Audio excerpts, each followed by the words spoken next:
खुशामदीद नाजरीन, आप देख रहे हैं हिंदुस्तान डेली के लिए रावेर तहसील से सलाहुद्दीन आबिद की रिपोर्ट।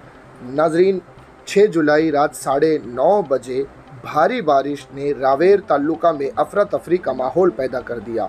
बताया जाता है कि रावेर शहर के नागझरी, जामवाड़ा, बंधु चौक, मस्तान शाह आदि इलाके में घरों और दुकानों में पानी भर जाने से काफ़ी आर्थिक नुकसान हुआ है। रावेर शहर के शेख इकबाल शेख सत्तार का शव नागझरी नदी से बरामद किया गया, जबकि मोरवाल कस्बे में बलीराम राय सिंह बोरला नामक व्यक्ति की अभोड़ा नदी में डूबने से मौत हो गई। बारिश की तीव्रता इतनी थी कि पहली ही बारिश में तालुके में सुखी धरन, मंगलोर धरन और अभोड़ा धरन छलक पड़े।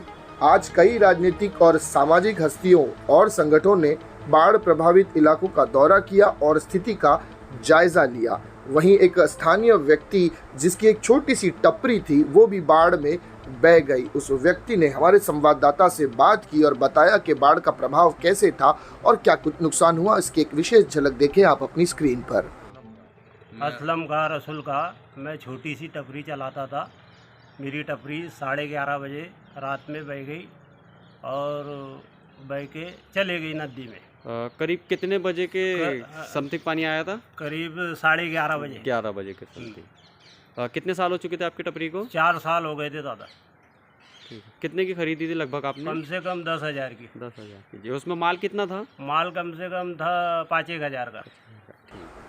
देखा नाजरीन, ये थे बाढ़ पीड़ित व्यक्ति जिनकी एक छोटी सी टपरी बाढ़ के बहाव में बह गई और इनका आर्थिक नुकसान हुआ। हमारे संवाददाता ने उनसे बातचीत की। इसी तरह की खबरों के लिए नाजरीन बने रहिएगा हमारे साथ। में सिराज शेख, हिंदुस्तान डेली से फिर मिलूंगा किसी अगली खबर के साथ। तब तक के लिए जय हिंद।